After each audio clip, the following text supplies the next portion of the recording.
Praise the lord, hallelujah. ದೇವರ ನಾಮಕ್ಕೆ ಸ್ತೋತ್ರವಾಗಲಿ. ಪ್ರಾರ್ಥನೆ ಮಾಡಿಕೊಳ್ಳೋಣ. ಸರ್ವ ಸೃಷ್ಟಿಕರ್ತನಾದ ತಂದೆಯ ದೇವರೇ, ಮಗನಾದ ದೇವರೇ, ಪರಿಶುದ್ಧಾತ್ಮನೇ, ನಿಮ್ಮ ನಾಮಕ್ಕೆ ಸ್ತೋತ್ರ ಸ್ವಾಮಿ. ಈ ದಿವಸವು ಈ ಸಮಯವೂ ಕೂಡ ನಿಮ್ಮಿಂದ ನೇಮಕವಾದಂಥ ದಿವಸ ಸಮಯವಾಗಿದೆ. ಅದಕ್ಕಾಗಿ ನಿಮಗೆ ಸ್ತೋತ್ರ. ಈ ದಿವಸದ ಸಂದೇಶದ ಭಾಗವನ್ನು ಕೂಡ ಹೇರಳವಾಗಿ ಆಶೀರ್ವದಿಸಿರಿ. ನಿಮ್ಮ ಪವಿತ್ರ ಆತ್ಮರ ಮೂಲಕ ಸಹಾಯ ಮಾಡುವುದಕ್ಕಾಗಿ ನಿಮಗೆ ಸ್ತೋತ್ರ. ಯೇಸುವಿನ ನಾಮದಲ್ಲಿ ಪ್ರಾರ್ಥಿಸಿದ್ದೇನೆ, ನಮ್ಮ ತಂದೆಯ ಆಮೆನ್. ಇದನ್ನು ಕೇಳುತ್ತಿರುವ ನನ್ನ ಸಹೋದರ ಸಹೋದರಿಯರೇ, ನಿಮಗೂ ನನ್ನ ಹೃದಯಪೂರ್ವಕವಾದಂಥ ನಮಸ್ಕಾರಗಳು. ಈ ದಿವಸ ದೇವರು ನಿಮ್ಮನ್ನು, ನಿಮ್ಮ ಮಕ್ಕಳನ್ನು ಕೂಡ ಎಲ್ಲ ರೀತಿಯಲ್ಲಿಯೂ ಹೇರಳವಾಗಿ ಆಶೀರ್ವದಿಸಲೆಂದು ಪ್ರತಿ ದಿವಸ ಬೆಳಗಿನ ಜಾವದ ಪ್ರಾರ್ಥನೆಯಲ್ಲಿ ಪ್ರಾರ್ಥಿಸುವನಾಗಿದ್ದೇನೆ. ದೇವರ ನಾಮಕ್ಕೆ ಸ್ತೋತ್ರ. ಈ ದಿವಸದ ಸಂದೇಶದ ಭಾಗವು ಕೀರ್ತನೆಗಳು 37ನೇ ಅಧ್ಯಾಯ 13ರಿಂದ. ಕೀರ್ತನೆಗಳು 37:13. ಆದರೆ ಕರ್ತನು ಅವನಿಗೆ ಶಿಕ್ಷಾ ಕಾಲ ಬರುತ್ತದೆಂದು ನಗುತ್ತಾನೆ. ದೇವರ ನಾಮಕ್ಕೆ ಸ್ತೋತ್ರವಾಗಲಿ. ಆದರೆ ಕರ್ತನು ಅವನಿಗೆ ಶಿಕ್ಷಾ ಕಾಲ ಬರುತ್ತದೆಂದು ನಗುತ್ತಾನೆ. ಯಾರಿಗೆ ಶಿಕ್ಷೆ? ದೇವರು ಪಡಿಸ್ತಲೇ ಇರ್ತಾರೆ. ಗರ್ವ, ಅಹಂಕಾರ, ನಾನಾ ರೀತಿಯಲ್ಲಿ ಇದನ್ನು ಬಹಳ ಸಲ ನಾವು ಪ್ರತಿ ದಿವಸ ತಿಳ್ಕೊಳ್ತಲೇ ಇದ್ದೇವೆ. ದೇವರ ಮಾತನ್ನು ಯಾರು ಕೇಳುವುದಿಲ್ಲವೋ, ಗರ್ವ ಅಹಂಕಾರದಲ್ಲಿ ಯಾರು ನಡೀತಾರೋ ಈ ಲೋಕದ ವಿಷಯದಲ್ಲಿ, ದೇವರಿಗೆ ವಿರುದ್ಧವಾಗಿ, ದೇವರು ಆರಿಸಿಕೊಂಡವರ ಅವರಿಗೆ ವಿರುದ್ಧವಾಗಿ, ಆದರೆ ಸ್ವಲ್ಪ ದಿವಸ ಅವರ ಕಾಲಗಳು ಅವ್ರು ಹೇಳಿದಾಗೆ ಆಗ್ತದೆ, ಎಲ್ಲವೂ ನಡೀತದೆ. ದೇವರು ಅವರನ್ನು ಕೈ ಬಿಟ್ಟಿರ್ತಾನೆ.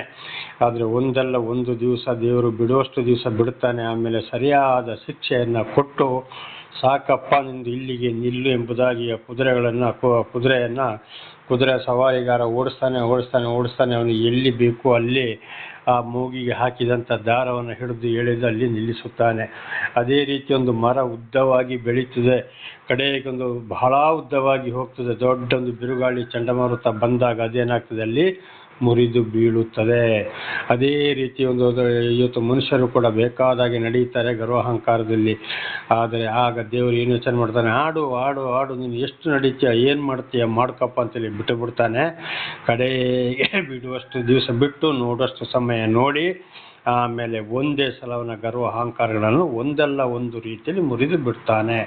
ಆಗ ದೇವರಂಥವ್ರನ್ನ ಈ ಗರ್ವ ಅಹಂಕಾರಗಳನ್ನ ನೋಡಿ ಏನು ಮಾಡ್ತಾನಂತೆ? ನಗ್ತಾ ಇರ್ತಾನಂತೆ. ಆಯ್ತಪ್ಪ, ಎಷ್ಟು ದಿವಸ ಎಷ್ಟು ದಿವಸ ಓಡೋದು ಇವತ್ತು ನಮ್ಮ ಕಣ್ಣಲ್ಲಿ ಕೂಡ ನಾವು ಕಾಣ್ಬೋದು. ನೋಡಿ, ಬಡದಾಟಗಳು, ಆಕ್ಸಿಡೆಂಟ್ಗಳು, ಆಮೇಲೆ ಕೈಕಾಲು ಮುರ್ಕೊಳ್ಳುವಂಥದ್ದು, ದೊಡ್ಡ ದೊಡ್ಡ ಕಾಯಿಲೆ ಕಸಗಳು ಬರುವಂಥದ್ದು, ಜೈಲಿಗೆ ಹೋಗುವಂಥದ್ದು, ಅಲ್ಲಿ ಜೈಲುಗಳಲ್ಲಿ ಕೊಳೆಯುವಂಥದ್ದು.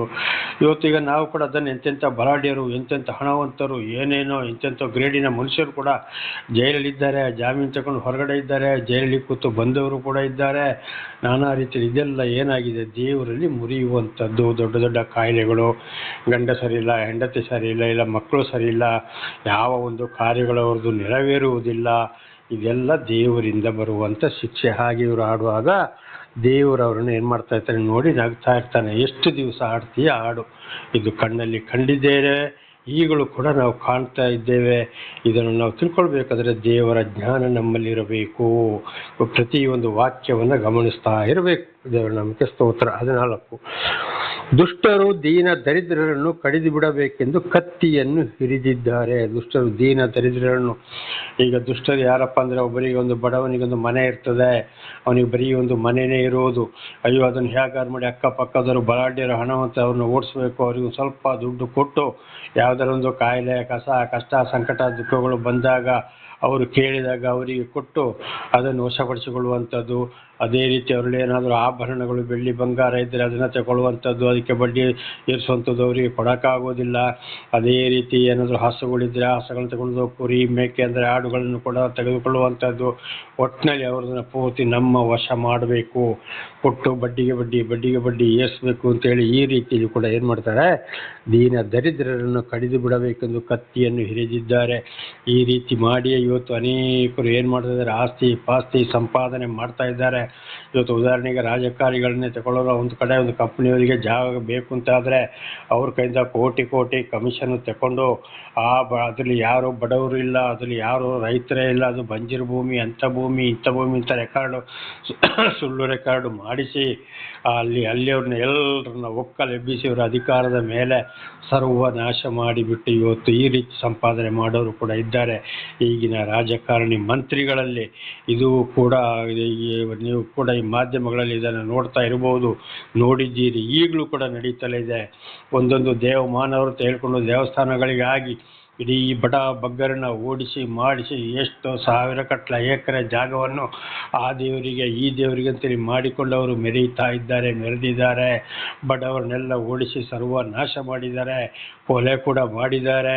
ದೊಡ್ಡ ದೊಡ್ಡ ದೇವಸ್ಥಾನಗಳ ಹೆಸರುಗಳನ್ನು ಹೇಳಿಕೊಂಡು ಇವರಾಗಿದ್ದಾರೆ ದುಷ್ಟರು. ಇದು ಸಣ್ಣ ಊರೊಳಗೆ ಇರ್ಬೋದು, ಪಟ್ಟಣಗಳಿರ್ಬೋದು, ಯಾರೇ ಇರ್ಬೋದು, ದೇವರ ಹೆಸರನ್ನು ಹೇಳ್ಕೊಂಡು ಮಾಡುವಂಥದ್ದು. ದೇವರ ಸ್ತೋತ್ರ. ದೇವರಿಗೆ ಸ್ಥಳ ಬೇಕಾ? ಇಲ್ಲ. ಇದೇ ರೀತಿ ಒಂದ್ಸಲ ಹಿಂದೆ ಕೂಡ ವಕ್ಫ್ ಬೋರ್ಡ್ ವಿಷಯದಲ್ಲಿ ಕೂಡ ನಡೆಯಿತು. ನಮ್ಮ ಕರ್ನಾಟಕದ ಒಂದು ಮುಸ್ಲಿಂ ಮಂತ್ರಿ ಏನು ಹೇಳಿದ್ರು, ನಾನು ಕಳೆದ್ರೆ ಹೇಳ್ತಾನೆ, ನಿನ್ನ ನಾನು ಮಂತ್ರಿಯಾಗಿ ಮಾಡಿದೆ, ನನಗೆ ಯಾಕೆ ಅದನ್ನು ಜಾಗ ಮಾಡಲಿಲ್ಲ ಅಂತ ಕೇಳ್ತಾನೆ. ನನ್ನ ಕೇಳ್ತಾನೆ ಅಂತೇಳಿ. ಅಂದರೆ ಯಾರು? ಸರ್ವ ಸೃಷ್ಟಿಗತ ದೇವರು.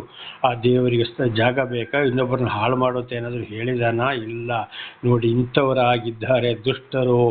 ದೇವರ ಹೆಸರನ್ನು ಹೇಳಿಕೊಂಡು ಕೂಡ ಅನೇಕ ದುಷ್ಟತನ ಮಾಡುವಂಥದ್ದು, ಬಡ ಬಗ್ಗರನ್ನ ತೊರೆಯುವಂಥದ್ದು, ಅವರನ್ನು ಓಡಿಸುವಂಥದ್ದು, ಅವರಿಗೆ ಆದಷ್ಟು ಒಳ್ಳೆಯದು ಮಾಡಬೇಕು, ಇಲ್ಲದ್ರೆ ಒಳ್ಳೆ ದಾರಿಯನ್ನು ಹೇಳಿಕೊಡಬೇಕು. ಅದು ಆಗಿಲ್ಲ, ಸುಮ್ಮನೆ ಇರೋದು ಬಿಟ್ಟು ಈ ರೀತಿ ಬಡ ಬಗ್ಗರನ್ನು ನಾನಾ ರೀತಿಯಲ್ಲಿ ನುಂಗವರಾಗಿದ್ದಾರೆ ದುಷ್ಟರು. ಕತ್ತಿಯನ್ನು ಹಿರಿದಿದ್ದಾರೆ. ಅಂಥವರಿಗೆ ಕೂಡ ಕಡೆಗೆ ಬರುವಂಥದ್ದು ಬಹಳ ಒಂದು ದೊಡ್ಡ ಶಿಕ್ಷೆ. ಇದನ್ನು ನಾನು ಬಹಳ ದಿವಸದ ಹಿಂದೆ ಕೂಡ ಒಂದು ಸಾಕ್ಷಿಯನ್ನು ಕೊಟ್ಟಿದ್ದೆ. ಒಂದು ಮನೆಯವರು ಹೀಗೆ ಮಾಡಿ ಬಡವರಿಗೆ ಭತ್ತವನ್ನು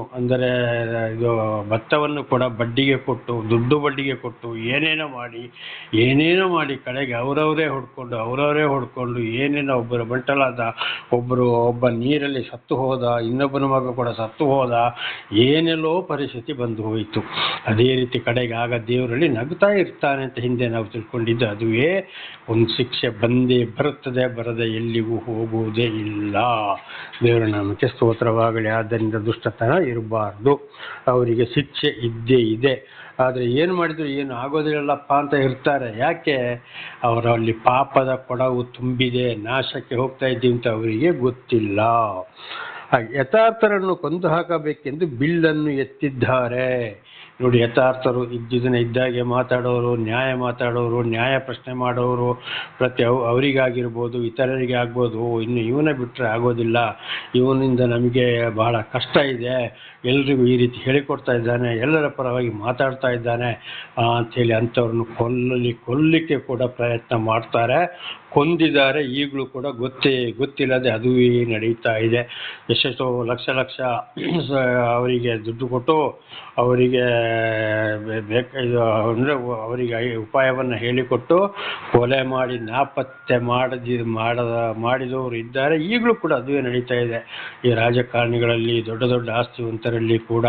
ಯಾಕೆ? ಎಲ್ಲವೂ ನಮಗೆ ವಶಪಡಿಸಿಕೊಳ್ಳಬೇಕು ಅಂತ. ಆದರೆ ದೇವರು ತಕ್ಕಾದ ಶಿಕ್ಷೆಯನ್ನು ಕೊಡ್ತಾರೆ. ಹೆತ್ತ ತಂದೆಯ ದೋಷಫಲ 3-4 ಮಕ್ಕಳ ತಲೆಮಾರಿಗೆ ಎಲ್ಲಿಗೂ ಹೋಗುವುದಿಲ್ಲ. ತಾಯಿಯ ಪಾಪ ಅಳಿದು ಹೋಗೋದಿರಲಿ, ಬಡ್ಕೊಂಡೇ ಬರ್ತದೆ. ಉದಾಹರಣೆಗೆ ಭಾರತ ದೇಶದ ಮಹಿಳಾ ಪ್ರಧಾನಮಂತ್ರಿ ಇಂದಿರಾ ಗಾಂಧಿ ಅವರ ಸ್ವಂತಕ್ಕಾಗಿ ಅವರು ಹೇಳಿದಾಗೆ ಕೇಳಿಲ್ಲ ಅಂತೇಳಿ ಎಷ್ಟು ಜನರನ್ನ ಕೊಲೆ ಮಾಡಿಸಿದ್ಲು, ಏನೇನಾಯಿತು, ಪರಿಸ್ಥಿತಿ ಎಲ್ಲಿಗೆ ಬಂತು. 20 ಅಂಶಗಳ ತುರ್ತು ಪರಿಸ್ಥಿತಿ ಘೋಷಣೆಯನ್ನು ತಂದರು. ಕಡೆಗೆ ಮಹಿಳಾ ಪ್ರಧಾನಮಂತ್ರಿ ಇಂದಿರಾ ಗಾಂಧಿ ಏನಾಯಿತು? ಕಾವು ರಕ್ಷಣೆಗೆ ನಿಲ್ಲಬೇಕಾಗವರೇ ಎದೆಗೆ ಸೂಟ್ ಮಾಡಿ ಕೊಂದು ಹಾಕಿದರು. ಎಲ್ಲಿಗೆ ಬಂತು ಪರಿಸ್ಥಿತಿ? ಅವರ ಮಗ ಸಂಜಯ್ ಗಾಂಧಿ ಬೇಕಾಗಿದ್ದು ಹೊರದ, ಬೇಕಾದ್ದು ಮಾಡ್ದ. ಕಡೆಗೆ ಏನಾಯಿತು? ಫ್ಲೈಟಿಂದ ಬಿದ್ದು ಅಲ್ಲೇ ಸತ್ತು ಹೋದ. ಅದಕ್ಕೂ ಬೇರೆ ಕಾರಣಗಳಿವೆ. ನೋಡಿ, ಅದೇ ಪಾಪ ಬಿಡ್ತಾ ಇಲ್ಲ. ರಾಜೀವ್ ಗಾಂಧಿ ಪರಿಸ್ಥಿತಿ ಏನಾಯಿತು? ಎಲ್ಲ ಮಾಡಿದಂಥ ಪರಿಸ್ಥಿತಿಗಳು, ರಾಜೀವ್ ಗಾಂಧಿ ತಂದೆ ತಾಯಿ ಮಾಡಿದಂಥ ಅನಾಚಾರಗಳು, ಒಂದು ಹೆಂಗಸಿನ ಕೈಯಲ್ಲಿ ಬಾಂಬ್ ಹಾಕ್ಸಿಕೊಂಡು ಸಾಯಬೇಕಾಯಿತು ಪರಿಸ್ಥಿತಿಗಳು. ನೋಡಿ, ಇದು ಹೇಳಿದ ದೇವರು ನಗುತ್ತಾ ಇರ್ತಾನೆ. ದೇವರು ಯಾರನ್ನ ಬಿಡುವುದಿಲ್ಲ, ಸ್ವಲ್ಪ ದಿವಸ ಬಿಡ್ತಾನೆ. ಸಂತಾನವೇಂದು ನಮಗೆ ಆಗ್ತದೆ, ಉತ್ತರ ಕೊಡಲೇಬೇಕಾಗ್ತದೆ. ಆದ್ದರಿಂದ ಬಹಳ ಎಚ್ಚರ. ದೇವರ ನಾಮಕ್ಕೆ ಸ್ತೋತ್ರವಾಗಲಿ. 15ನೇ ವಚನ. ಆದರೆ ಅವರ ಕತ್ತಿ ಅವರ ಎದೆಯಲ್ಲಿ ಹಿರಿದು ಬಿಡುವುದು, ಅವರ ಬಿಲ್ಲುಗಳು ಸಿಡಿದು ಮುರಿದು ಹೋಗುವು. ನೋಡಿ, ಅವರೊಬ್ಬರನ್ನ ಏನು ಮಾಡಬೇಕಂತ ಯೋಚನೆ ಮಾಡ್ತಾರೋ, ಒಬ್ಬರನ್ನ ಕೊಲ್ಲಬೇಕು ಅಂತ ಕೊಲಿಸಿದಾರೋ, ತಿರುಗಿ ಅವರನ್ನು ಯಾರಾದರೂ ಕೊಲೆ ಮಾಡ್ತಾರೆ. ಇಲ್ಲಂದರೆ ಅವರು ಸತ್ತು ಹೋಗ್ಬೋದು, ಇಲ್ಲ ಅವರ ಮಕ್ಕಳಾದರೂ ಹೆಣ ಆಗಿ ಅಲ್ಲಿ ಬೀಳ್ತಾರೆ. ಇದು 100ಕ್ಕೆ 100 ಸತ್ಯ ನಡೆದು ಹೋಗಿದೆ, ನಡೆಯುತ್ತಲೇ ಇದೆ. ಏನೇನು ಉಪಾಯ ಮಾಡ್ತಾರೋ, ಏನೇನು ಕೊಲೆ ಮಾಡಲಿಕ್ಕೆ ಪ್ರಯತ್ನ ಮಾಡ್ತಾರೋ, ಖಂಡಿತವಾಗಿ ಇದು ತಿರುಗಿ ಅವರಿಗೆ ರಿವರ್ಸ್ ಆಗ್ತದೆ. ಯಾಕೆಂದರೆ ಅವರು ಬಡವರು, ಅವರ ಕಣ್ಣೀರು ದುಃಖವನ್ನು ದೇವರು ನೋಡ್ತಾ ಇರ್ತಾನೆ, ಕೇಳ್ತಾ ಇರ್ತಾನೆ. ಇವರು ಬಲಾಢ್ಯರು, ಏನು ಮಾಡೋಕ್ಕೂ ಆಗೋದಿಲ್ಲ. ಇವರಿಗೆ ಶಿಕ್ಷೆ ತಕ್ಕ ಹಾಗೆ ದೇವರಿಂದಲೇ ಬರುವಂಥದ್ದು, ತಪ್ಪಿಸಿಕೊಳ್ಳಲು ಸಾಧ್ಯವೇ ಇಲ್ಲ. ಇದು ಬಹಳ ಚೆನ್ನಾಗಿ ನಾವು ಅರ್ಥ ಮಾಡಿಕೊಂಡಾಗ ಬಹಳ ಜನರು ನಾವು ಯೋಚನೆ ಬರ್ಬೋದು. ಈಗಲೂ ಕೂಡ ಮಾಧ್ಯಮಗಳಲ್ಲಿ ನೋಡ್ಬೋದು, ಅಥವಾ ಪತ್ರಿಕೆಗಳಲ್ಲಿ ಓದಿ ತಿಳಿದುಕೊಳ್ಬೋದು, ಕಿವಿಯಲ್ಲಿ ಕೇಳಿ ತಿಳಿದುಕೊಳ್ಬೋದು, ಕಣ್ಣಾರೆ ಕೂಡ ಕಾಣಬಹುದು. ದುಷ್ಟರಿಗೆ ಈ ಗತಿ ದೇವರೇ ಕೊಡುವನಾಗಿದ್ದಾನೆ. ಆದ್ದರಿಂದ 16, ದುಷ್ಟರ ಮಹಾ ಸಮೃದ್ಧಿಗಿಂತಲೂ ನೀತಿವಂತನ ಬಡತನವೇ ಲೇಸು. ನೋಡಿ, ಅವನು ದುಷ್ಟತನದಲ್ಲಿ ಅನ್ಯಾಯವಾಗಿ ಎಷ್ಟೇ ಮಹಾ ಸಮೃದ್ಧಿ ಆಸ್ತಿ ಪಾಸ್ತಿ ಮಾಡಲಿ, ಕಡೆಗೆ ಅವನ ಕಾಲದಲ್ಲಿ ಅವನು ಹೋಗಲೇಬೇಕು, ನರಕ ಪಡಲೇಬೇಕು, ಶಿಕ್ಷೆ ಅನುಭವಿಸಲೇಬೇಕು. ಒಂದು ವೇಳೆ ಅವನು ಹಾಗೆ ಸಾಯ್ಬೋದು. ಎತ್ತ ತಂದೆಯ ದೋಷ ಫಲ 3-4 ಮಕ್ಕಳ ತಲೆಮಾರಿಗಂತೆ 3-4 ಮಕ್ಕಳ ತಲೆಮಾರಿಗವರೆಗೆ ಅದು ಬಡ್ಕೊಂಡೇ ಬರ್ತದೆ. ಆ ಶಾಪಗಳು ಎಲ್ಲಿ ಹೋಗುವುದಿಲ್ಲ. ಖಂಡಿತವಾಗಿ ನಿರ್ನಾಮ ದುಷ್ಟತನದಲ್ಲಿ ಮಾಡಿದ ಆಸ್ತಿ ಪಾಸ್ತಿ ಹಣ ಪ್ರತಿ ಒಂದು ವಿಚಾರದಲ್ಲಿ ಕೂಡ ಅದಕ್ಕಿಂತ ಬಡತನವೇ ಲೇಸು. ನೋಡಿ, ಬಡವನು ಏನು ಮಾಡ್ತಾನೆ, ಬೆಳಿಗ್ಗೆದ್ದು ಚೆನ್ನಾಗಿ ಊಟ ಮಾಡ್ತಾನೆ, ಕೂಲಿ ಕೆಲಸಕ್ಕೆ ಹೋಗ್ತಾನೆ, ಅಥವಾ ಸಣ್ಣ ರೈತರಾದರೆ ಚೆನ್ನಾಗಿ ದುಡಿತಾರೆ, ಆಮೇಲೆ ಬರ್ತಾರೆ, ಊಟ ಮಾಡಿ ಚೆನ್ನಾಗಿ ಮಲಗಿ ನಿದ್ದೆ ಮಾಡ್ತಾರೆ. ಅವರಲ್ಲಿ ಯಾವುದೇ ಒಂದು ಹಂಗು ಇಲ್ಲ. ಇದಾಗಿದೆ ದೇವರಿಗೆ ಪ್ರೀತಿ. ದೇವರ ನಾಮಕ್ಕೆ ಸ್ತೋತ್ರವಾಗಲಿ. ಆಗ ದುಷ್ಟತನದಿಂದ ಮಾಡಿದಂಥ ಆಸ್ತಿ ಪಾಸ್ತಿ ಯಾವುದೇ ವಿಚಾರ ಐಶ್ವರ್ಯಗಿಂತಲೂ ಬಡತನವೇ ಲೇಸು. ದೇವರ ನಾಮಕ್ಕೆ ಸ್ತೋತ್ರವಾಗಲಿ. ಅವರಿಗೆ ಯಾವುದೇ ವಿಚಾರದ ಮೇಲೆ ಕೂಡ ಇರುವುದಿಲ್ಲ. ದೇವರ ನಾಮಕ್ಕೆ ಹಲ್ಲೆಲೂಯಾ. ಇದಾಗಿದೆ ದೇವರ ಆಶೀರ್ವಾದ. 17, ದುಷ್ಟರ ತೋಳುಗಳು ಮುರಿದು ಹೋಗುವು, ನೀತಿವಂತರನ್ನು ಯೆಹೋವನೇ ಉದ್ಧರಿಸುವನು. ನೋಡಿ, ಒಬ್ಬೊಬ್ರು ಏನು ಮಾಡ್ತಾರೆ, ಕೈಯನ್ನು ಮಡಚಿ ಫುಲ್ ಕೈ ಶಕ್ತಿ ಆದ್ರ ಮೇಲೆ ಎಡದ ಕೈ ಬಲದ ಕೈಯನ್ನು ಮಡಚಿಕೊಂಡು ಕೈ ಒದರಿಕೊಂಡು ಬರ್ತಾರೆ. ಸ್ವಲ್ಪ ದಿವಸ ನಡೀತದೆ, ಕಡೆಗೆ ಬಹಳ ದೊಡ್ಡ ಶಿಕ್ಷೆ ಆಗಲಿ. ಹೇಳಿದ ಹಾಗೆ ದುಷ್ಟರನ್ನೇ ಹೊಡೆದಾಕ್ತಾರೆ, ರೌಡಿಗಳನ್ನೇ ಹೊಡೆದಾಕ್ತಾರೆ. ನಾನಾ ಥರದ ಶಿಕ್ಷೆಯಲ್ಲಿ ಅವರು ಕಡೆಗೆ ಅವರ ಬಲಾಢ್ಯ ತೀರ ಮುರಿದು ಹೋಗ್ತದೆ, ಮರ್ರಂತೆ ಬಿದ್ದಿರಬೇಕು. ಈಗ ಸಿಂಹ, ಕಾಡಿನ ರಾಜ್ಯ ಸಿಂಹ ಆನೆಯನ್ನೇ ಕೊಂದು ಹಾಕ್ತದೆ. ಮತ್ತೊಂದು ದಿವಸ ಅದೇ ಸಿಂಹ ಒಂದು ಮೂಲೆಯಲ್ಲಿ ಬಿದ್ದಿರ್ತದೆ, ಸತ್ತು ಹೋಗ್ತಾ ಇರ್ತದೆ. ಹಾಗೆ ಇವತ್ತು ಏನಾಗ್ತದೆ, ಒಂದು ದೊಡ್ಡ ಆನೆ ಕೂಡ ನಾಯಿಯನ್ನು ಓಡಿಸಿಕೊಂಡು ಬರ್ತದೆ. ಆನೆ ಮುಂದೆ ನಾವು ಯಾರು ನಿಲ್ಲಕ್ಕಾಗ್ತದ? ನಿಲ್ಲೋದಿಲ್ಲ. ಆಗ ಅದೇ ಪರಿಸ್ಥಿತಿ ಇವತ್ತು ಒಂದು ಆನೆ ಕೂಡ ಅನೇಕ ಮನುಷ್ಯರನ್ನು ಕೊಲ್ತದೆ. ಆದರೆ ಮತ್ತೊಂದು ದಿವಸ ದೇವರು ಏನು ಮಾಡ್ತಾರೆ, ಬೇರೆಯವರ ಕೈಯಲ್ಲಿ ಆನೆಯನ್ನು ಕೊಲ್ಲಿಸಿ ಬಿಡ್ತಾರೆ. ಆಗ ಈ ಆನೆಗಿಂತ ಯಾರ ಮೇಲೂ, ಈ ನಾಯಿಯ ಮೇಲೂ, ಈ ಮನುಷ್ಯರೇ ಮೇಲೂ. ಏನು, ಓಹೋ ಇಷ್ಟು ಉರಿ ಬಂದೆ, ಏನಾಯ್ತಪ್ಪ ನಿನ್ನ ಪರಿಸ್ಥಿತಿ ಅಂತೇಳಿ ಇವರು ಆಗ ಮಾತನಾಡ್ತಾರೆ. ಹಾಗೆ ದುಷ್ಟರ ವಿಷಯಗಳು ಸ್ವಲ್ಪ ದಿವಸ ನಡೀತದೆ. ಆಮೇಲೆ ಅವರ ಬಲ ಶಕ್ತಿ ತೋಳು ಆಸ್ತಿ ಪಾಸ್ತಿಯನ್ನು ದೇವರು ಸಂಪೂರ್ಣ ನಾಶ ಮಾಡೋರಾಗಿದ್ದಾರೆ. ಇದು ಕೂಡ ನಡೆದು ಹೋಗಿದೆ, ನಡೆಯುತ್ತಲೇ ಇದೆ. ದುಷ್ಟರಿಗೆ ಇದೇ ಆಗುವಂಥದ್ದು. ಬಗ್ಗರನ್ನ ಹಿಂಸಿಸೋರು, ಇನ್ನೊಬ್ಬರಿಗೆ ಅನ್ಯಾಯ ಮಾಡುವಂಥವರು. ನೀತಿವಂತರನ್ನು ಯೆಹೋವನೇ ಉದ್ಧರಿಸುವನು. ನೀತಿವಂತರು ಯಾರು? ದೇವರ ದರ್ಶನ ಆದ ಮೇಲೆ ದೇವರಲ್ಲಿ ಭಯ ಭಕ್ತಿ ಪ್ರೀತಿ ಇಟ್ಟುಕೊಂಡು ಹಿಂದಿನ ಅವರ ದೇವರಿಗೆ ವಿರುದ್ಧವಾದ ಕೆಲಸ ಕಾರ್ಯ ಮಾತುಗಳನ್ನು ಬಿಟ್ಟು ಅವರ ಎಲ್ಲ ಚಟುವಟಿಕೆಗಳನ್ನು ಕೆಟ್ಟದ್ದನ್ನು ಎಲ್ಲವನ್ನ ಬಿಟ್ಟು ಒಳ್ಳೆಯದನ್ನೇ ನಡೆಸ್ತಾ ಹೋಗ್ತಾರೋ ಅದು ದೇವರ ದೃಷ್ಟಿಯಲ್ಲಿ ನೀತಿವಂತರೆಂದು ದೇವರಿಗೆ ಪ್ರೀತಿಯಾದರೆ ಅಂಥವರನ್ನು ದೇವರು ಮತ್ತೆ ಮತ್ತೆ ಮೇಲೆ ತರುವವರಾಗಿದ್ದಾರೆ. ದೇವರ ನಾಮಕ್ಕೆ ಸ್ತೋತ್ರವಾಗಲಿ. ಮತ್ತೆ ಮತ್ತೆ ದೇವರು ಮೇಲೆ ತರುತ್ತಲೇ ಇದ್ದಾರೆ, ಅವರನ್ನು ಉದ್ಧಾರ ಮಾಡ್ತಲೇ ಇರ್ತಾರೆ. ಅನ್ಯಾಯ ದಗ ಮೋಸ ಸುಳ್ಳು ಇವುಗಳನ್ನು ಖಂಡಿತವಾಗಿ ದೇವರ ಮೇಲೆ ಬರೋಕ್ಕೆ ಬಿಡುವುದಿಲ್ಲ. ಊಟಕ್ಕಿರುವುದಿಲ್ಲ, ಬಟ್ಟೆಗಿರುವುದಿಲ್ಲ, ದುಡ್ಡುಗಾಸು ಇರುವುದಿಲ್ಲ, ಏನೂ ಇಲ್ಲ. ಅವ್ರ ಹತ್ರ ಬಿಡಬೇಕು, ಇವ್ರ ಹತ್ರ ಬಿಡಬೇಕು, ಅವರಿಗೆ ಸುಳ್ಳು ಹೇಳಬೇಕು, ಇವರಿಗೆ ಸುಳ್ಳು ಹೇಳಬೇಕು, ಊಟಕ್ಕೆ ತಿಂಡಿಗೆ ಇನ್ನೊಬ್ಬರ ಮನೆಗೆ ಹೋಗಿ ಭಿಕ್ಷೆ ಬೇಡಿಕೊಂಡು ಬರಬೇಕು. ಇದುವೇ ಕತೆ ದುಷ್ಟರದು. ಸ್ವಲ್ಪ ದಿವಸ ಮಾತ್ರ ನಡೀತದೆ, ನಡೆದು ಹೋಗಿದೆ, ನಡೆಯುತ್ತಲೇ ಇದೆ. ಇವತ್ತು ನನ್ನ ಕಣ್ಣು ಮುಂದೆ ಇದೆ ಈ ವಿಷಯಗಳು. ದೇವರ ನಾಮಕ್ಕೆ ಸ್ತೋತ್ರವಾಗಲಿ. ಹಲ್ಲೆಲೂಯಾ. ಹಾಗೆ 18ನೇ ವಚನ, ಯೆಹೋವನು ಸದ್ಭಕ್ತರ ಜೀವಮಾನವನ್ನು ರಕ್ಷಿಸುತ್ತಾನೆ, ಅವನ ಶ್ವಾಸವು ಶಾಶ್ವತವಾಗಿ ನಿಲ್ಲುತ್ತದೆ. ದೇವರು ಏನು ಮಾಡ್ತಾರೆ, ಒಳ್ಳೆ ರೀತಿಯಲ್ಲಿ ಭಯ ಭಕ್ತಿ ಪ್ರೀತಿ, ಇನ್ನೊಬ್ಬರಿಗೆ ಅನ್ಯಾಯ ಆಗದೆ ತೊಂದರೆ ಆಗದ ಹಾಗೆ ಯಾರು ಜೀವನವನ್ನು ನಡೆಸ್ತಾರೋ ಅವರ ಜೀವನವನ್ನು ರಕ್ಷಿಸ್ತಾನಂತೆ. ಜೀವನಕ್ಕಾಗಿ ಏನು ಮಾಡ್ತಾನೆ, ಸುಳ್ಳು ಹೇಳ್ತಾನೆ, ದಗ ಮೋಸ ಮಾಡ್ತಾನೆ, ಅನ್ಯಾಯ ಮಾಡ್ತಾನೋ ಅಂಥವರಿಗೆ ಸರಿಯಾದ ಶಿಕ್ಷೆಯನ್ನು ಕೊಡ್ತಾನೆ. ಆದರೆ ಸದ್ಭಕ್ತ ಅಂದರೆ ದೇವರಲ್ಲಿ ಭಯ ಭಕ್ತಿ ಪ್ರೀತಿ, ದೇವರ ಮಾತಿಗೆ ವಿಧೇಯರಾಗಿ ಜೀವಿಸುವವರನ್ನು ಏನು ಮಾಡ್ತಾನೆ, ಗುರುತಿಸುತ್ತಾನೆ. ಅವರ ಸ್ವಾಸ್ಥ್ಯವು ಶಾಶ್ವತವಾಗಿ ನಿಲ್ಲುವುದು. ನೋಡಿ, ಅವರಲ್ಲಿ ಸ್ವಲ್ಪ ಆಸ್ತಿ ಪಾಸ್ಯ ಏನಾದರೂ ಇರುವುದಾದ್ರೂ ಕೂಡ ಅದು ಗೆಳೆಯುವುದಿಲ್ಲ, ಮತ್ತೆ ಅದು ಜಾಸ್ತಿ ಆಗುವಾಗೆ ದೇವರು ಮಾಡ್ತಾನೆ, ಶಾಶ್ವತವಾಗಿ ನಿಲ್ತದೆ. ಅದನ್ನು ಯಾರು ಕಸಿದುಕೊಳ್ಳಲು ಸಾಧ್ಯವೇ ಇಲ್ಲ. ದೇವರ ನಾಮಕ್ಕೆ ಸ್ತೋತ್ರವಾಗಲಿ. ಹಲ್ಲೆಲೂಯಾ.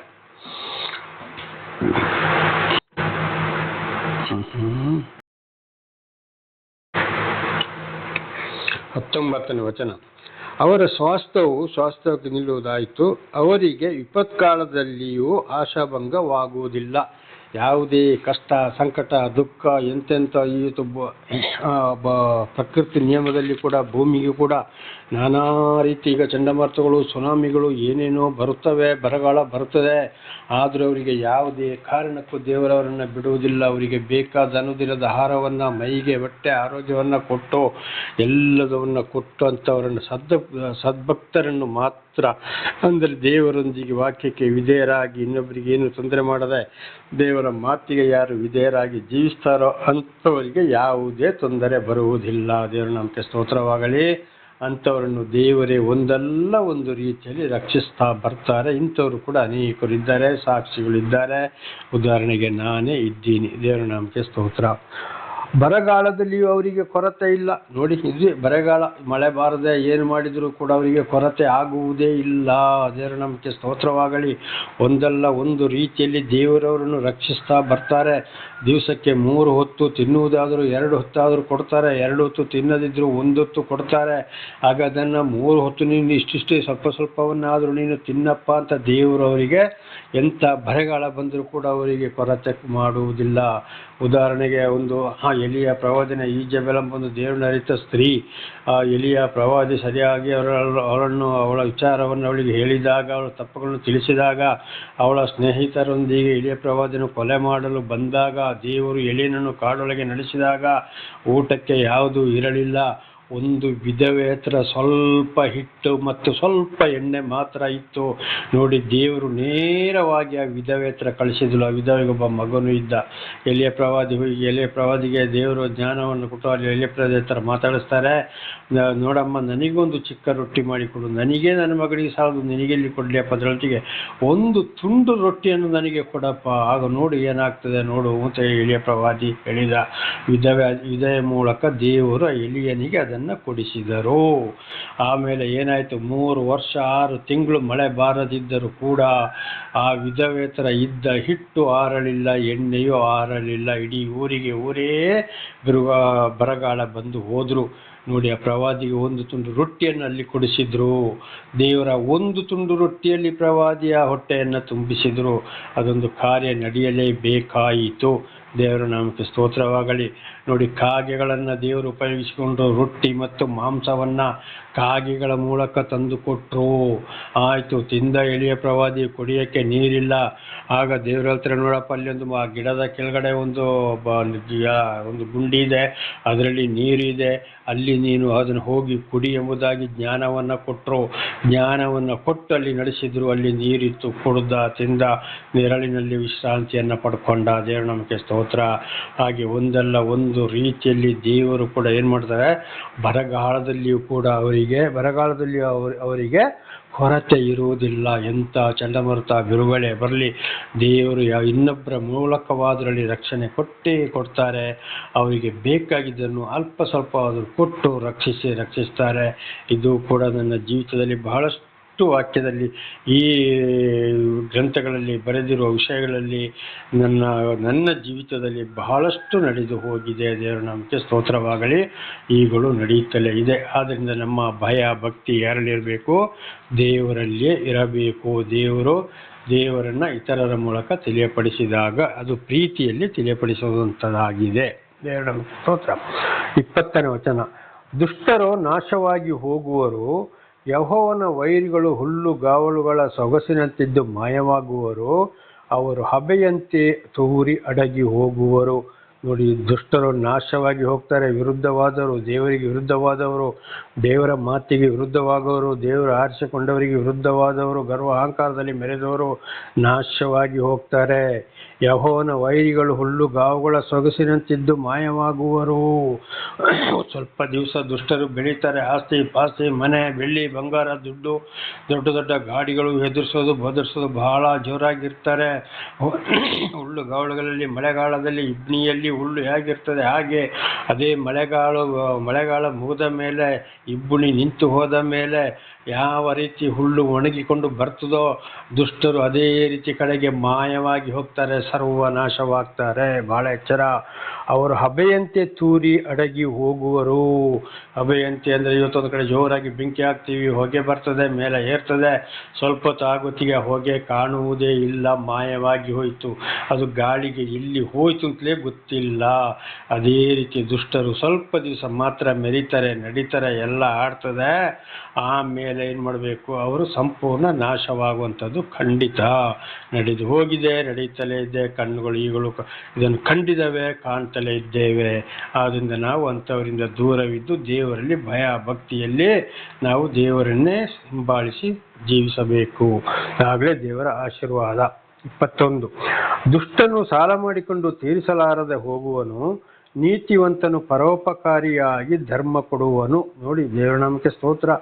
ದುಷ್ಟನು ಸಾಲ ಮಾಡಿಕೊಂಡು ತೀರಿಸಲಾರದೆ ಹೋಗುವನು. ಕಡೆಗೆ ಏನು ಮಾಡ್ತಾನೆ? ಸಾಲ ಮಾಡ್ತಾನೆ. ಬ್ಯಾಂಕುಗಳಲ್ಲಿಯೂ ಅಲ್ಲಿಯೂ ಇಲ್ಲಿಯೂ ಸಾಲ ಮಾಡ್ತಾನೆ, ಅಥವಾ ಬೇರೆಯವರ ಕೈಯಲ್ಲಿ ಕೂಡ ಎಷ್ಟೋ ಲಕ್ಷ ಬಡ್ಡಿಗೆ ಸಾಲ ಮಾಡ್ಬೋದು. ಅದನ್ನು ತೀರಿಸಲಾಗದೆ ಇವನು ತಿನ್ನೋದು, ಕುಡಿಯೋದು, ಮಾಡೋದು, ಇವನು ವ್ಯವಸಾಯಗಳು, ಪಶು ಪ್ರಾಣಿಗಳು ವೃದ್ಧಿ ಆಗೋದಿಲ್ಲ. ಕಡೆಗೆ ಬಡ್ಡಿ ಕಟ್ಟಕ್ಕೂ ಆಗೋದಿಲ್ಲ, ಸಾಲ ತೀರ್ಸಕ್ಕೂ ಆಗೋದಿಲ್ಲ. ಕಡೆಗೆ ಅಯ್ಯೋ ಅವರಿಂದ ಕಿರುಕುಳ ಅಂತೇಳಿ ಯಾಕೆ ಕಡೆಗೆ ಅವನು ಆತ್ಮಹತ್ಯೆ ಕೂಡ ಮಾಡ್ಕೊಳ್ತಾನೆ ಒಂದಲ್ಲ ಒಂದು ರೀತಿಯಲ್ಲಿ. ಇಲ್ಲ, ಅವನ ಮನೆ ಆಸ್ತಿ ಪಾಸ್ತಿ ಎಲ್ಲ ಹರಾಜು, ಬ್ಯಾಂಕಲ್ಲಿ ಹರಾಜು ಸಾಲ ಮಾಡಿದಾಗ ತೀರಿಸಲಾರದೆ ಹರಾಜಾಗಿ ಹೋಗುವಂಥದ್ದೇ. ಅನ್ಯಾಯವಾಗಿ ಇವತ್ತು ಬೆಳ್ಳಿ ಬಂಗಾರಗಳನ್ನ ಜಾಸ್ತಿ ಸಂಪಾದನೆ ಮಾಡಿ ಇಟ್ಟುಕೊಳ್ತಾರೆ. ಅದನ್ನು ಬ್ಯಾಂಕ್ಗಳಲ್ಲಿ ಫೈನಾನ್ಸಿಯಲ್ಲಿ ಇಡ್ತಾರೆ, ಬಿಡಿಸೋಕ್ಕಾಗದೆ ಕಡೆಗೆ ಅದು ಕೂಡ ಹರಾಜಾಗಿ ಹೋಗ್ತದೆ. ಇದು ಅನೇಕ ನಾವು ಇವತ್ತು ಕಂಡಿದ್ದೇವೆ, ಕಾಣ್ತಲೇ ಇದ್ದೇವೆ, ಕಿವಿಯಲ್ಲಿ ಕೇಳ್ತಲೇ ಇದ್ದೇವೆ. ಇದಾಗಿದೆ ದುಷ್ಟರಿಗೆ ಬರುವಂಥ ಶಿಕ್ಷೆ, ಅನ್ಯಾಯದ ಸಂಪಾದನೆ. ನೀತಿವಂತನು ಪರೋಪಕಾರಿಯಾಗಿ ಧರ್ಮ ಕೊಡುವನು. ನೀತಿವಂತನು ಇವತ್ತು ಉದಾಹರಣೆಗೆ ಒಂದು ಕೂಲಿ ಕೆಲಸ ಮಾಡೋನು, ಅವನು ಅಕ್ಕಪಕ್ಕದಲ್ಲಿ ಯಾರಿಗಾದ್ರೂ ಹೊಟ್ಟೆಗಿಲ್ಲದಿದ್ದರೆ, ಅಯ್ಯೋ ಅವ್ರಿಗೇನು ಇಲ್ಲಂತಪ್ಪ, ಅವ್ರಿಗೆ ಅವನ ಹೆಂಡತಿಗಿಲ್ಲ, ಮಕ್ಕಳಿಗಿಲ್ಲ, ಏನಾಗಿದೆಪ್ಪ, ಅವರು ತುಂಬ ಕಷ್ಟದಲ್ಲಿದ್ದಾರೆ, ನಾವು ಸ್ವಲ್ಪ ಅವರಿಗೆ ಕೊಡೋಣ ಅಂತೇಳಿ ಅಕ್ಕಿ ಕೊಡ್ಬೋದು, ಊಟ ಕೊಡ್ಬೋದು, ಬಟ್ಟೆ ಕೊಡ್ಬೋದು, ಆಸ್ಪತ್ರೆಗೆ ಹೋಗಲಿಕ್ಕೆ ಕೈಲಿ ಆದಷ್ಟು ದುಡ್ಡು ಕೂಡ ಕೊಡ್ಬೋದು. ಇದು ಬಡವರದು. ನೀತಿವಂತನು ಅವನು ಪರೋಪಕಾರಿ, ಅಯ್ಯೋ ಅಂತೇಳಿ ಇನ್ನೊಬ್ಬರ ಮೇಲೆ ಕರುಣೆ ತೋರಿಸ್ತಾನೆ. ಅದೇ ದುಷ್ಟರು ಅನ್ಯಾಯವಾಗಿ ಸಂಪಾದನೆ ಮಾಡುವವರು, ಇನ್ನೊಬ್ಬರು ಕೊಳ್ಳೆ ಹೊಡೆಯೋರು, ತಾನು ಬದುಕಿದರೆ ಸಾಕು ಇನ್ನೊಬ್ರು ಏನಾದರೂ ಆಗಲಿ ಅಂತ ನೋಡೋರು, ಒಬ್ಬರು ₹1 ಒಬ್ಬರಿಗೆ ಕೊಡುವುದಿಲ್ಲ. ನನಗೆ ದೇವ್ರು ಕೊಟ್ಟ ಅಂತ ಹೇಳ್ತಾನೆ ಹೊರತು ಒಬ್ಬರಿಗೂ ಕಷ್ಟ ಕಾಲದಲ್ಲಿ ₹1 ಕೊಡುವುದಿಲ್ಲ. ಅದು ಕಡೆಗೆ ಏನಾಗ್ತದೆ? ಸರ್ವ ತೂರಿ ಹೋಗ್ತದೆ. ಮತ್ತು 25ನೇ ಅಧ್ಯಾಯ 35ರಿಂದ 40ರವರೆಗೆ ದಾನ ಧರ್ಮದ ವಿಷಯದಲ್ಲಿ ದೇವರು ಏನು ಆಶೀರ್ವಾದ ಮಾಡ್ತಾರೆ. ಇಂತಿಂಥವರಿಗೆ ಈ ರೀತಿ ಮಾಡಿದರೆ ನನಗೆ ಮಾಡಿದ ಹಾಗೆ ಆಯಿತು, ನಿನಗೆ ಪರಲೋಕದಲ್ಲಿ ಒಂದು ಸ್ಥಾನವಿದೆ. ಅಂದರೆ ದೇವರ ಶಾಂತಿ ಸಮಾಧಾನ ಅಂಥವ್ರು ಆತ್ಮವು ಪರಲೋಕಕ್ಕೆ ಹೋಗುವಂತಂದರೆ ದೇವರ ಬಳಿಗೆ ಹೋಗುವಂಥ ಒಂದು ಅವಕಾಶವೂ ಕೂಡ ಇದೆ. ಅದೇ 25, 40ರಿಂದ 46ರವರೆಗೆ ಓದುವಾಗ, ಇದ್ದುಕೊಂಡು ಕೊಡದವರಿಗೆ ಅವರು ಯಾವ ರೀತಿ ಶಾಪಗ್ರಸ್ತರು ಎಂಬುದಾಗಿ ಕೂಡ ಅಲ್ಲಿ ಬರೆಯಲ್ಪಟ್ಟಿದೆ. ಹಾಗೆ ಇವತ್ತು ಅನೇಕರು ಬೇಕಾದಷ್ಟು ಇದ್ದು ಅವರವರಿಗೆ ಕುಡಿಸಿಡೋರು, ಅವರವರೇ ದೊಡ್ಡ ಬೇಕಾದಾಗೆ ಮನೆ ಮಠ ಅದು ಇದು ಮಾಡಿಕೊಳ್ಳೋರು, ₹1 ಬಡ ಬಗ್ಗರಿಗೆ ದಾನ ಧರ್ಮ ಮಾಡದವರು, ಸಹಾಯ ಮಾಡದವರು, ಕಡೆಗೆ ಏನಾಗ್ತದೆ? ಅದು ಅವರು ಮಾತ್ರವಲ್ಲ, ಅವರ ಮಕ್ಕಳ ಕಾಲಕ್ಕಾದರೂ ನಿರ್ನಾಮವಾಗಿ ಹೋಗ್ತದೆ. ಆಗ ಈ ಐಶ್ವರ್ಯವಂತರಿಗೆ ದೇವರು ಕೊಡೋದು ಯಾಕೆ? ಬಡ ಬಗ್ಗರಿಗೆ ಸಹಾಯ ಮಾಡೋಕ್ಕಾಗಿ. ಅವರಿಗೆ ನೀನು ಸಹಾಯ ಮಾಡು, ಅದಕ್ಕಾಗಿ ನಾನು ನಿನಗೆ ಕೊಟ್ಟಿದ್ದೇನೆ ಅಂತ ಈ ಬಡವರಾಗಿದ್ದು ಏನು ಮಾಡ್ತಾರೆ? ದೇವರಿಂದ ಆಶೀರ್ವಾದ ಹೊಂದಿದವರು ಪರೋಪಕಾರಿಯಾಗಿ ಧರ್ಮ ಕೊಡುವನು. ಇನ್ನೊಬ್ಬರ ಮೇಲೆ ಕರುಣೆ ತೋರಿ ಕೊಡ್ತಾರೆ. ದೇವರ ನಮಗೆ ಸ್ತೋತ್ರ. ಒಬ್ಬೊಬ್ಬರು ₹1 ₹2 ₹2 ಮೇಲೆ ಕೊಡೋಕ್ಕೆ ಕೈ ಬರೋದಿಲ್ಲ. ಜಾಸ್ತಿ ₹1 ₹2 ಒಬ್ಬೊಬ್ಬರು ಇವತ್ತು ನಾನು ಕೊಟ್ಟೆ ಅಂತ ಹೇಳ್ತಾರೆ. ಖಂಡಿತವಾಗಿ ಇದನ್ನು ದೇವರು ಮೆಚ್ಚುವುದಿಲ್ಲ. ಇದು ಕೂಡ ದೇವರು ಗ್ರಂಥಗಳಲ್ಲಿ ಬರೆಯಿಸಿದ್ದಾರೆ. ಧಾರಾಳವಾಗಿ ನಿಮ್ಮ ಶಕ್ತಿಗೆ ಅನುಸಾರವಾಗಿ ಅಂತ ಹೇಳಿದ್ದಾರೆ. ನಮ್ಮಲ್ಲಿ ಎಷ್ಟು ಶಕ್ತಿ ಇದೆ ಹಾಗೆ ಕರುಣೆ ಇಟ್ಟು ದೇವರ ಆತ್ಮ ಯಾರಲ್ಲಿದೆಯೋ, ದೇವರ ಪ್ರೀತಿ ಯಾರಲ್ಲಿದೆಯೋ ಅವರಲ್ಲಿ ಇದ್ದಿದ್ರಲ್ಲಿ ಧಾರಾಳವಾಗಿ ಕೊಡ್ತಾರೆ. ದೇವರ ನಮಗೆ ಸ್ತೋತ್ರವಾಗಲಿ. ಈಗ ಒಂದು ಕಡೆಗೆ ಹೋಗ್ತೇವೆ, ಪ್ರಯಾಣದಲ್ಲಿ ಇರ್ತೇವೆ, ಅಲ್ಲಿ ಕೈ ಇಲ್ಲ ಕಾಲಿಲ್ಲ, ಕುಂಟ್ರು ಬರ್ತಾರೆ. ಆಗ ಅವರು ಏನು ಮಾಡ್ತಾರೆ, ಒಂದು ₹5 ಆದರೂ ₹10 ₹20 ಕೊಡೋರು ಇದ್ದಾರೆ, ಜಾಸ್ತಿ ಕೊಡೋರು ಕೂಡ ಇದ್ದಾರೆ. ಆಗ ಒಬ್ಬೊಬ್ರು ಏನು ಹೇಳ್ತಾರೆ, ಅವ್ರಿಗೆ ಕೊಡಬಾರ್ದಪ್ಪ, ಅವರು ಸಾಯಂಕಾಲ ಹೊತ್ತಿಗೆ ಎಲ್ಲ ಸೇರಿ ಬ್ರ್ಯಾಂಡ್ ಅಂಗಡಿಗೆ ಹೋಗಿ ಅಂದರೆ ಬಾರ್ಗಳಿಗೆ ಹೋಗಿ ಇವರು ಎಲ್ಲವನ್ನು ಕುಡಿತಾರೆ ಅಂತ. ಅದು ಅವರಿಗೆ ಬಿಟ್ಟ ವಿಚಾರ. ನಮಗೆ ದೇವರು ಕೊಟ್ಟಿದ್ದರಲ್ಲಿ ನಾವು ಧಾರಾಳವಾಗಿ ಕೊಡುವಂಥದ್ದು ನಮ್ಮ ಕೆಲಸ. ಈ ರೀತಿ ದೇವರ ಆತ್ಮ ಇರುವಂಥ ಬಡವರು ಈ ರೀತಿ ಮಾಡ್ತಾರೆ. ಇನ್ನು ಕೆಲವರು ಎಂಥವರಾದರೂ ₹1 ಕೂಡ ಹೊರ ಬರುವುದಿಲ್ಲ. ದೇವರ ನಾಮಕ್ಕೆ ಸ್ತೋತ್ರವಾಗಲಿ. ಹಲ್ಲೆಲೂಯಾ. ಹಾಗೆ 22ನೇ ವಚನ, ಯೆಹೋವನ ಆಶೀರ್ವಾದವು ಯಾರಿಗಿರುವುದೋ ಅವರು ದೇಶವನ್ನು ಅನುಭವಿಸುವರು.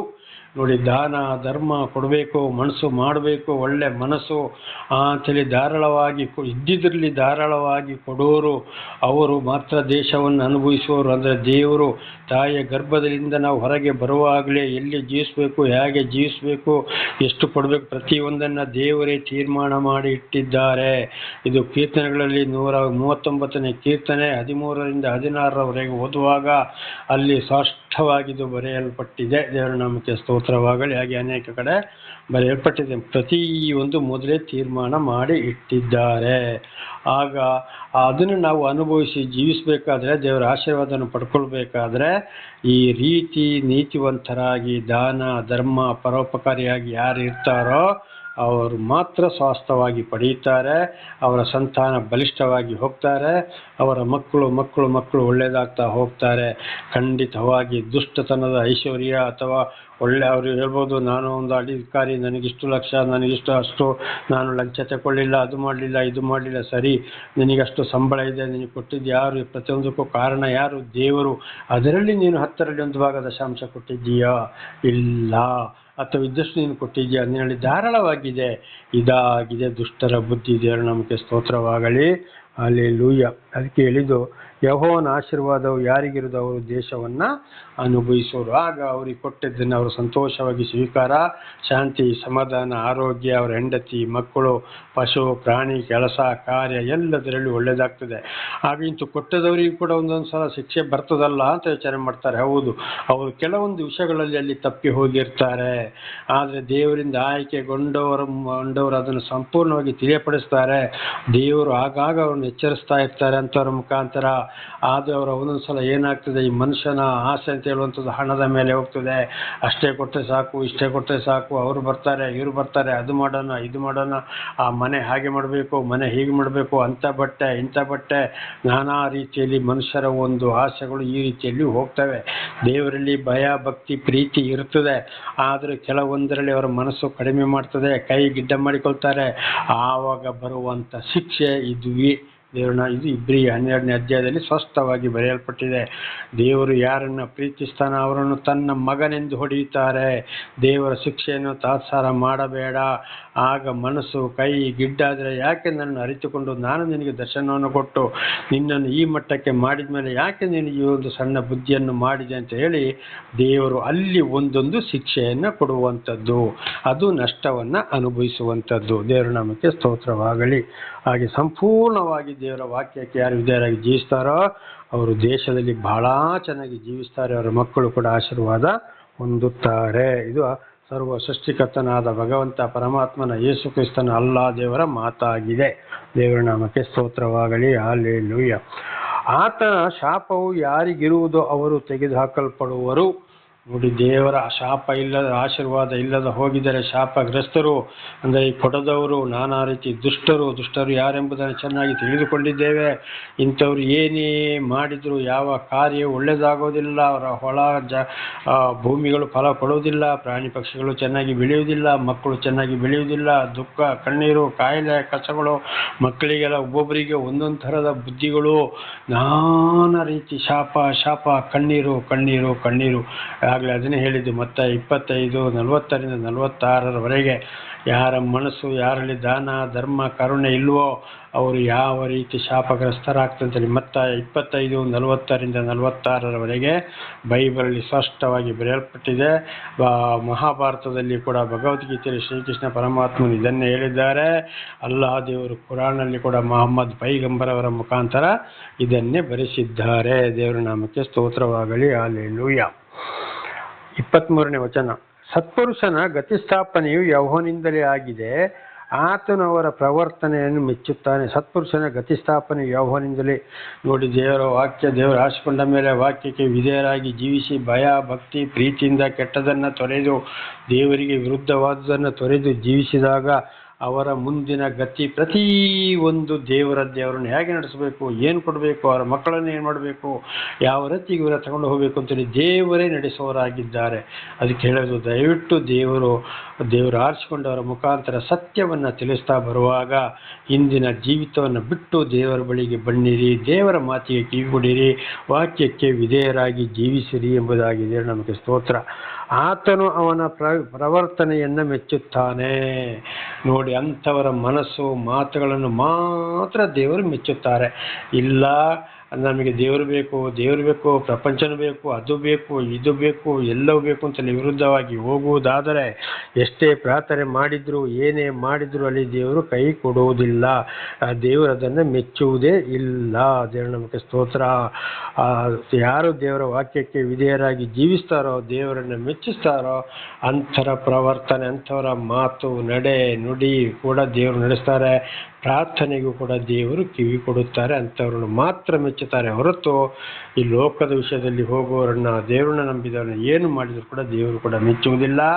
ಮಾಡಿದ್ರು ಮಾರಾಯ, ಅವರವರು ಮಾಡಿದ್ದು ಅವರವರ ತಲೆಗೆ ಕಟ್ಟುವೆನೆಂಬುದಾಗಿ ಕೂಡ ದೇವರು ಹೇಳಿದ್ದಾರೆ. ಇದು 100ಕ್ಕೆ 100 ಕಟು ಸತ್ಯವಾಗಿದೆ. ದೇವರು ನನಗೆ ದರ್ಶನವಾದ ಈ 31 ವರ್ಷದಲ್ಲಿ ಕಣ್ಣಿನಲ್ಲಿ ಕಂಡಿದ್ದೇನೆ, ಕಿವಿಯರೆ ಕೇಳಿದ್ದೇನೆ, ಕೇಳುತ್ತಲೇ ಇದ್ದೇನೆ. ದೇವರು ನಮಗೆ ಸ್ತೋತ್ರ. ನನ್ನ ಜೀವಿತದಲ್ಲಿ ಕೂಡ ಬಹಳಷ್ಟು ದೇವರು ಅದ್ಭುತ ಕಾರ್ಯಗಳನ್ನು ಮಾಡಿದ್ದಾರೆ, ಮಾಡ್ತಲೇ ಇದ್ದಾರೆ. ಪ್ರಾರ್ಥನೆ ಮಾಡಿಕೊಳ್ಳೋಣ. ಸರ್ವ ಸೃಷ್ಟಿಕರ್ತನ ತಂದೆಯ ದೇವರೇ, ಮಗನ ದೇವರೇ, ಪರಿಶುದ್ಧಾತ್ಮನೇ, ಇವತ್ತಿನ ಒಂದು ಸಂದೇಶವನ್ನು ನನ್ನ ಸಹೋದರ ಸಹೋದರಿ ನೀವು ತಿಳಿಸಿದ್ದೀರಿ, ಅದಕ್ಕಾಗಿ ಸ್ತೋತ್ರ. ಅವರು ಏನಾದರೂ ಈ ವಾಕ್ಯಗಳಿಗೆ ತಪ್ಪಿ ಹೋಗಿದ್ದರೆ ಅವರನ್ನು ಕ್ಷಮಿಸಿರಿ. ಪಾಪ ಪರಿಹಾರ ರಕ್ಷಣೆ ನಿಮ್ಮಿಂದಲೇ ಹೊರತು ಬೇರೆ ಯಾರಿಂದಲೂ ಇಲ್ಲ ಸ್ವಾಮಿ. ನಿಮ್ಮ ವಾಕ್ಯಕ್ಕೆ ಚೆನ್ನಾಗಿ ವಿಧೇಯರಾಗಿ ಜೀವಿಸಿ ಆಶೀರ್ವಾದ ಹೊಂದಿಕೊಂಡು ಅವರ ಮಕ್ಕಳನ್ನು ಅದೇ ಮಾರ್ಗದಲ್ಲಿ ನಡೆಸಿ ಇತರರಿಗೆ ಸಾಕ್ಷಿಗಳಾಗುವಂತೆ ಮಾರ್ಪಡಿಸಿರಿ. ನಿಮ್ಮ ಪ್ರೀತಿ ಸಹಾಯ ಇಲ್ಲದೆ ಯಾರು ಏನು ಮಾಡಲು ಸಾಧ್ಯವಿಲ್ಲ. ನಿಮ್ಮೆಲ್ಲ ಉಪಕಾರಗಳಿಗಾಗಿ ಕೃತಜ್ಞತಾ ವಂದನೆಗಳು. ಇದನ್ನು ಕೇಳುತ್ತಿರುವ ನನ್ನ ಸಹೋದರ ಸಹೋದರಿಯರೇ, ನಿಮಗೂ ನನ್ನ ಹೃದಯಪೂರ್ವಕವಾದಂಥ ಧನ್ಯವಾದಗಳು.